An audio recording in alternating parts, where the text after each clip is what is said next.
तो अब डिस्पर्जन से रिलेटेड जो इंडिकेटर्स हैं ना, उनको डिस्कस करते हैं। अभी तक अपन ने क्या डिस्कस किया? सेंट्रल टेंडेंसी, है ना। सेंट्रल टेंडेंसी से रिलेटेड दो इंडिकेटर्स डिस्कस किए। एक तो मीन डिस्कस किया और दूसरा क्या डिस्कस किया? मीडियन। तो डिपेंडिंग ऑन कि हमको डेटा को किस तरह से एनालाइज करना है, हम या तो सेंट्रल टेंडेंसी से रिलेटेड इंडिकेटर यूज करेंगे या फिर डिस्पर्जन से रिलेटेड जो इंडिकेटर्स हैं, जिसको अभी अपन डिस्कस करेंगे इस वीडियो में, है ना, उनको यूज करेंगे।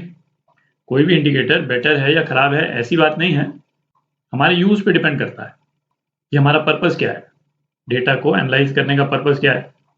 जैसे सपोज हमको, है ना, दो कंट्रीज में लोग जो रहते हैं, है ना, उनकी हाइट्स को कंपेयर करना है। हाइट को कंपेयर करना है और, है ना, ये कंक्लूजन हमको निकालना है कि कौन सी कंट्री में, है ना, सपोज ज़्यादा लंबे लोग रहते हैं, है ना। यहाँ पे सपोज मैं हाइट को प्लॉट कर दें और यहाँ पे, है ना, एक्स एक्सिस में, है ना, अलग अलग लोग। तो अब जैसे सपोज, है ना, कोई डेनमार्क जैसी कंट्री है, डेनमार्क जैसी कंट्री है ना, उसके लोगों की हाइट को यदि हम प्लॉट करते हैं तो वो ग्राफ जो है कुछ इस टाइप का आएगा इसमें। ठीक, डेनमार्क में जो लोग रहते हैं, है ना, उनकी हाइट जो है वो काफ़ी ज़्यादा होती है। और इसी कंपैरिजन में सपोज हम जो जापान में लोग रहते हैं, है ना, उनकी हाइट को यदि प्लॉट करें तो उसका कर्व जो है वो कुछ इस टाइप का हो जाएगा। तो इन दोनों कंट्रीज में लोगों की हाइट को यदि कंपेयर करना है तो भाई या तो हम मीन यूज कर सकते हैं, है ना, वो भी एक करेक्ट इंडिकेटर ही होगा, है ना। जापान में जो है सपोज मीन यहाँ पे कहीं पे आ गया, है ना। डेनमार्क के केस में मीन जो है लोगों की हाइट का वो यहाँ पे कहीं पे आ गया, है ना। मीन कंपेयर करने से भी हमको एक रफ आइडिया तो लग ही जाता है ना। हम ये कंक्लूड कर सकेंगे भाई जापान डेनमार्क में, है ना, लोग ऑन एन एवरेज जो है वो थोड़े लंबे होते हैं। दूसरा इंडिकेटर, है ना, दूसरा इंडिकेटर हम मीडियन को भी यूज कर सकते हैं। भाई मीडियन में क्या होगा, जापान में मीडियन यहाँ पे कहीं पे आ गया और डेनमार्क में यहाँ पे कहीं पे आ जाएगा, है ना। मीडियन बेसिकली क्या भाई, उस हाइट के लेफ्ट हैंड साइड में आधे लोग और उसके राइट हैंड साइड में आधे लोग, मतलब बीच का ऑब्जर्वेशन, उससे भी अच्छा आइडिया लग जाता है। मीडियन भी, है ना, डेनमार्क के केस में ज़्यादा आएगा और जापान के केस में कम आएगा, है ना। मीन तो ऑब्वियसली, है ना, डेनमार्क के केस में ज़्यादा है, जापान के केस में कम है। और यदि हमको हाइट ही केवल कंपेयर करनी है और कोई पर्पस नहीं है तो मिनिमम और मैक्सिमम हाइट में वेरिएशन कितना ज़्यादा हो रहा है ना, इससे हमको कम से कम इस वाले पर्पस के लिए, है ना, इसकी ज़रूरत नहीं है। तो कहने का मतलब क्या हुआ कि भाई हम डिस्पर्जन में इंटरेस्टेड नहीं है इस वाले केस के लिए तो कम से कम। ठीक। अच्छा, सेंट्रल टेंडेंसी का एक और जो लास्ट इंडिकेटर है जो मैंने कहा था बहुत ज़्यादा यूज होता नहीं है, मोड, उसको भी डिस्कस कर लेते हैं, है ना। मोड बेसिकली क्या है, वो ऑब्जर्वेशन जो सबसे ज़्यादा बार रिपीट हो रहा हो। ठीक। तो सपोज अपना डेटा जो है वो इस टाइप का है ना। x1 जो है वो 2 बार रिपीट हुआ है, x2 जो है वो सपोज 3 बार रिपीट हुआ है, फिर आगे जाकर के कुछ एक x7 करके आया जो सपोज 50 टाइम्स रिपीट हो रहा है, ये 50 टाइम्स, ठीक है, जो कि मैक्सिमम है। यहाँ से xn तक कोई भी दूसरा ऑब्जर्वेशन 50 बार रिपीट नहीं हो रहा है। अच्छा, ये x7 जो है वो कहाँ पे आ रहा है, डेटा के बीच में आ रहा है ना, अपर एक्सट्रीम में आ रहा है या लोअर एक्सट्रीम में आ रहा है, उससे कोई फर्क नहीं पड़ता है। नंबर ऑफ ऑब्जर्वेशन मतलब इसकी फ्रीक्वेंसी जो है मैक्सिमम होनी चाहिए। तो ये वाला जो एग्जांपल मैंने बनाया है उसमें मोड जो है वो क्या हो जाएगा, x7, मोड x7 हो गया, जो डेटा सबसे ज़्यादा फ्रीक्वेंटली रिपीट हो रहा है ना, वो मोड हो गया। अब डिस्पर्शन डिस्कस करते हैं और डिस्पर्जन से रिलेटेड, है ना, क्या क्या इंडिकेटर्स रहते हैं, है ना, उसको डिस्कस करते हैं। तो जैसा मैंने, है ना, पहले वीडियो में भी, है ना, थोड़ा सा डिस्कस किया था, डिस्पर्जन वाले जो इंडिकेटर्स हैं हम बेसिकली कहाँ पे यूज़ करते हैं, जहाँ पे डेटा कितना वेरी कर रहा है ना, हम उसमें इंटरेस्टेड हो। तो उसका एक एग्जांपल मैंने वहाँ पे क्या डिस्कस किया था, है ना, सपोज किसी फैक्ट्री में, है ना, जूते बनाने वाली मशीन है ना, कोई एक मशीन जो है सपोज 10 नंबर का जूता बनाती, तो 10 नंबर के जूते का साइज सपोज ये है, जो मैंने ये एक हॉरिजॉन्टल लाइन जो खींच दी, तो हम चाहते हैं कि इस साइज से वेरिएशन नहीं होना चाहिए, है ना। तो कोई एक पर्टिकुलर मशीन जो है वो, है ना, इतने वेरिएशन के साथ में मशीन ये बना रही है जूते, ठीक। और कोई दूसरी मशीन है जो ज़्यादा वेरिएशन के साथ में जूते बना रही है है ना, कभी इतना बड़ा बना दिया जूता, कभी इतना छोटा बना दिया, इस टाइप से। तो इन दोनों मशीन्स को यदि हमको कंपेयर करना है, इन दोनों मशीन्स को कंपेयर करना है, तो हम ये वेरिएशन मेजर करते हैं, है ना। मीन से हमको उतना ज़्यादा मतलब नहीं है, क्योंकि मीन तो इन केस, इस वाले केस में एक तरह से गिवन ही हो गया ना। हम चाहते ही हैं कि मीन जो है इसका सबका 10 ही रहे, 10 नंबर के जूते का जो भी साइज है ना, वो रहे। हम नहीं चाहते हैं कि ये वेरिएशंस हों।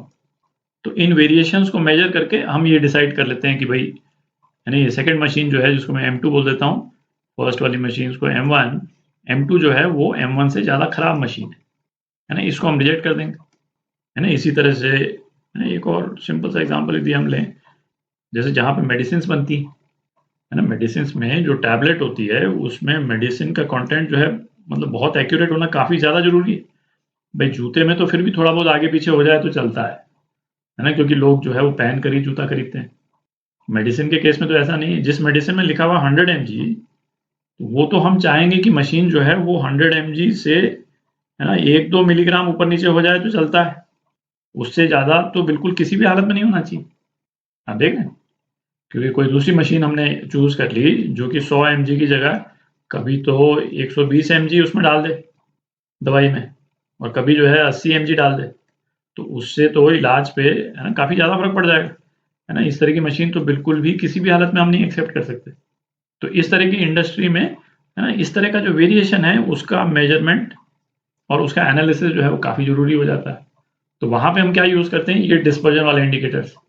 ठीक, तो अब इंडिकेटर्स डिस्कस करते हैं अपन। तो अब डिस्पर्जन से रिलेटेड इंडिकेटर्स को डिस्कस करते हैं, है ना। मेनली 3 इंडिकेटर हैं, मीन डिविएंस, वेरिएंस और स्टैंडर्ड डिविएशन। अच्छा, इसमें भी जो ये 2 इंडिकेटर हैं, है ना, ये मेन है जेई के पॉइंट ऑफ व्यू से। मतलब डिस्पर्जन में ये 2 इंडिकेटर और सेंट्रल टेंडेंसी में मीन। जेई में जो मेजॉरिटी क्वेश्चंस हैं वो इन 3 इंडिकेटर्स के बेसिस पे बनते हैं। ठीक, और इसमें भी स्टैंडर्ड डिविएशन और वेरिएंस जो है वो कोई सेपरेट इंडिकेटर नहीं है, इन द सेंस कि, है ना, अभी डिस्कस करेंगे डिटेल में। स्टैंडर्ड डिविएशन वेरिएंस का अंडर रूट ही होता है। ठीक, तो आपने यदि वेरिएंस निकाल लिया तो स्टैंडर्ड डिविएशन जो है वो वैसे ही निकल जाता है। तो अब डिस्कस करते हैं एक एक करके। अच्छा, ये तीनों इंडिकेटर्स अपन डिस्कस करेंगे, है ना। एक चीज़ आपके दिमाग में रहनी चाहिए कि तीनों ही इंडिकेटर के केस में हम किस चीज़ में इंटरेस्टेड हैं, कि किसी एक पर्टिकुलर वैल्यू के रिस्पेक्ट में जो हमारे ऑब्जर्वेशंस हैं वो कितना वेरी कर रहे हैं, है ना, वेरिएंस कितना है।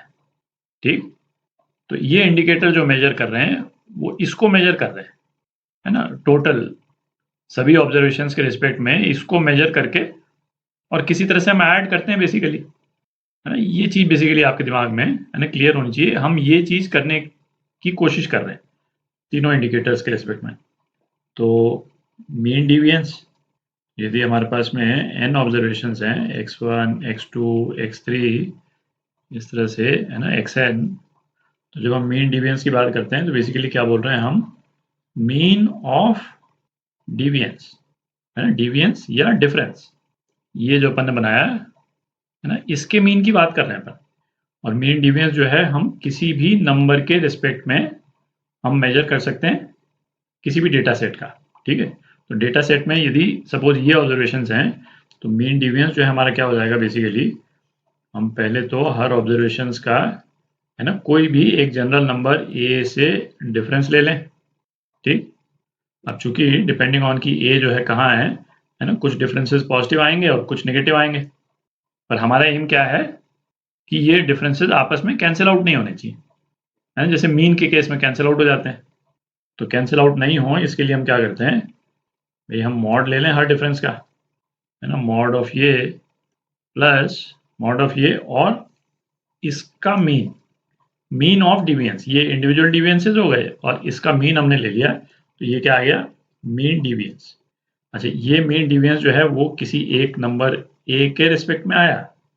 हम चाहे तो मीन डिविएंस जो है वो मीन के रिस्पेक्ट में भी कैलकुलेट कर सकते हैं।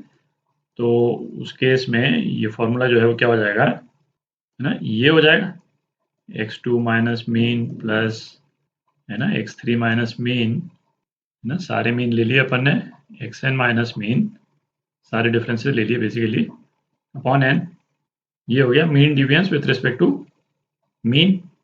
इसी तरह से mean deviance with respect to median भी ले सकते हैं। अच्छा, ये आप इमेजिन कर ही सकते हैं कि डिपेंडिंग ऑन ये नंबर जिसके रिस्पेक्ट में हम मीन डिविएंस ले रहे हैं, क्या हम चूज करते हैं, उस पे हमारा किसी भी डेटा सेट के लिए मीन डिविएंस जो है वो वेरी कर जाएगा। तो मीन डिविएंस मिनिमम है ना, मिनिमम कब होता है, जब हम मीन डिविएंस लेते हैं विथ रिस्पेक्ट टू मीडियन, है ना। आपको लग रहा होगा, कॉमन सेंस से ऐसा ही लगता है कि यदि मीन डिविएंस हम मीन के रिस्पेक्ट में लेंगे तो मिनिमम आएगा, है ना। ऐसा नहीं है, जब मीडियन के रिस्पेक्ट में लेते हैं मीन डिविएंस तो वो मिनिमम आता है। ठीक, तो ये रिजल्ट है ना, याद रहना चाहिए आपको। तो अब इसी को यदि हम नोटेशन फॉर्म में यदि हमको लिखना है तो हम कैसे लिख सकते हैं, sigma i is equal to 1 to n, है ना, mod of x i minus, है ना, मीन के रिस्पेक्ट में मैं लिख रहा हूँ, तो एक्स बार अपॉन एन। ठीक, अच्छा, अब डेटा यदि हमको टेबुलर फॉर्मेट में दे रखा है, मतलब एक्स आई जो है वो इस तरह से दे रखा है, x1 x2 x3 xn, है ना। हर ऑब्जर्वेशन जो है वो कई बार रिपीट हो रहा है ना। x1 जो है f1 टाइम्स रिपीट हो रहा है, ये f2 टाइम्स। इस तरह से यदि डेटा दे रखा है तो उस केस में क्या करेंगे, हम डिविएंस निकालेंगे। डिविएंस तो क्या हो गया भाई, x1 माइनस एक्स बार का मॉड, x2 माइनस एक्स बार इसका मॉड। और चूंकि x1 जो है वो f1 टाइम्स रिपीट हो रहा है तो टोटल डिविएशन जो है वो क्या हो गया, f1 से मल्टीप्लाई हो गया, ये f2 से मल्टीप्लाई हो गया और इस तरह से ये f1 से मल्टीप्लाई हो गया। ठीक, तो आप इमेजिन कर ही सकते हैं मीन डिविएशन का ये जो फॉर्मूला है ना, इसमें क्या चेंज हो जाएगा, i is equal to 1 to n, basically f i से मल्टीप्लाई हो गया, x i minus x bar upon, और नीचे नंबर ऑफ ऑब्जर्वेशन कितने, sum of frequencies, sigma f i, है ना, 1 to n। ठीक, आप देख ही सकते हैं, है ना, ये फॉर्मूला एक्चुअली देखने में लंबे लगते हैं पर ऐसे याद करने लायक चीज़ है नहीं है। बेसिकली क्या है भाई, डिफरेंस हर एक एलिमेंट का ले करके उसका मीन निकाल लिया हमने, है ना। अब वेरिएंस देखते हैं, वेरिएंस को अपन डिनोट कैसे करते हैं, सिग्मा स्क्वायर, है ना। ये जो साइन है नोटेशन, इसको हम क्या बोलते हैं, सिग्मा। ठीक, आप रिकॉल करें, ये वाला जो नोटेशन है इसको भी हम सिग्मा बोलते हैं, पर ये जो नोटेशन है ना, इसको भी सिग्मा ही बोलते हैं। तो वेरिएंस जो है वो सिग्मा स्क्वायर है और स्टैंडर्ड डिविएशन, है ना, ये बेसिकली क्या है, ये सिग्मा हो जाएगा, है ना, एक स्पेसिफिक कंडीशन में, उसको अभी अपन डिस्कस कर लेंगे।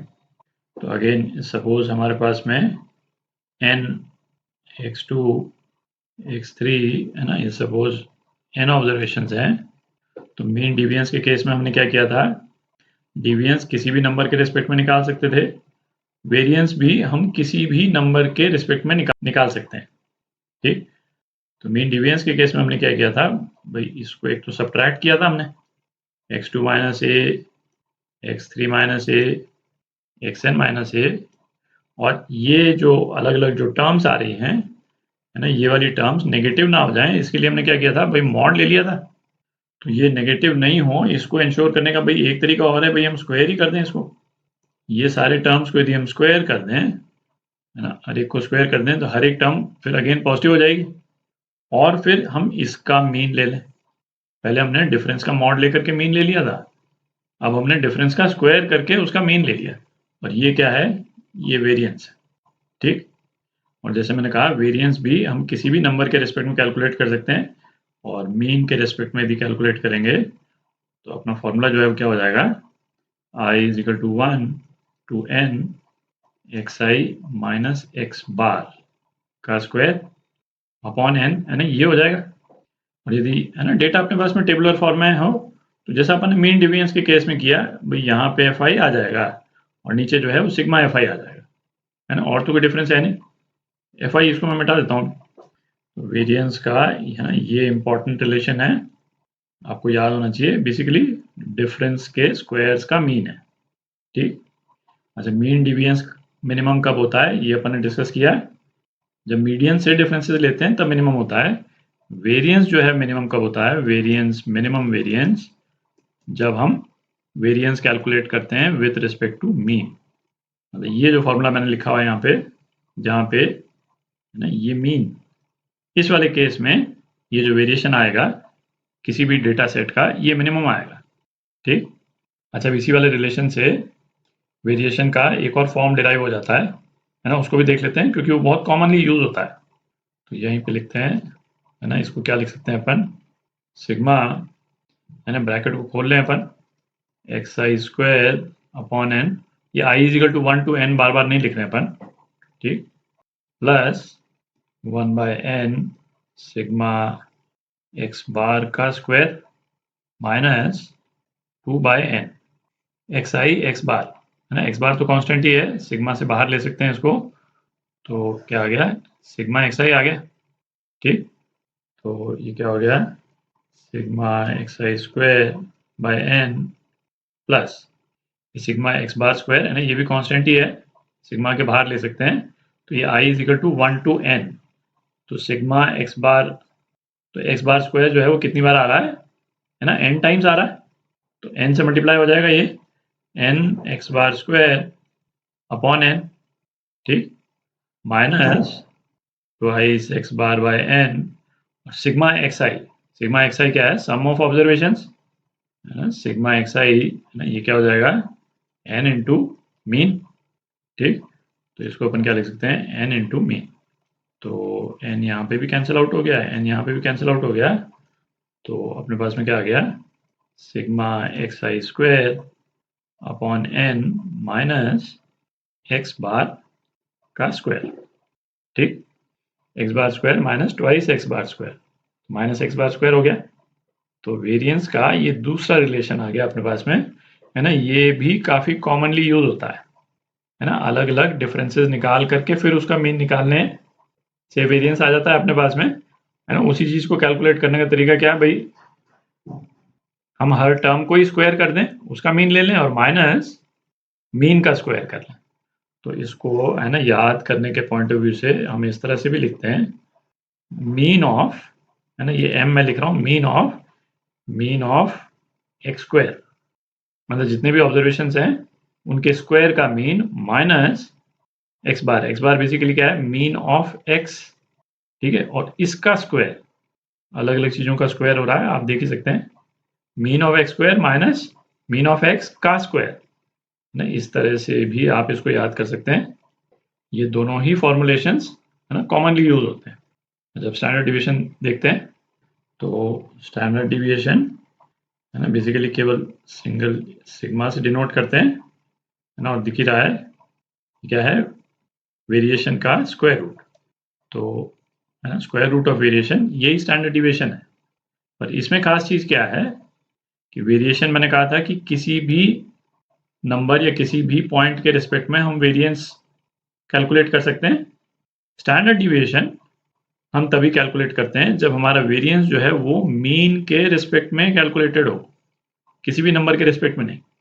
ठीक, तो जैसे यहाँ जो ऊपर मैंने लिखा है, तो स्टैंडर्ड डिविएशन केवल इस वाले एक्सप्रेशन के स्क्वायर रूट को हम स्टैंडर्ड डिविएशन बोल सकते हैं, क्योंकि यहाँ पे मीन हमने यूज किया है ना, यहाँ पे नहीं बोल सकते थे, यहाँ पे चूंकि, है ना, कोई एक जनरल नंबर ए है, कोई जनरल फिगर ए है, उसके रिस्पेक्ट में वेरिएंस कैलकुलेटेड है, तो इससे हम स्टैंडर्ड डिविएशन नहीं कैलकुलेट करते हैं, स्टैंडर्ड डिविएशन के लिए मीन ही यूज करते हैं। ठीक, तो अब कुछ क्वेश्चंस करेंगे।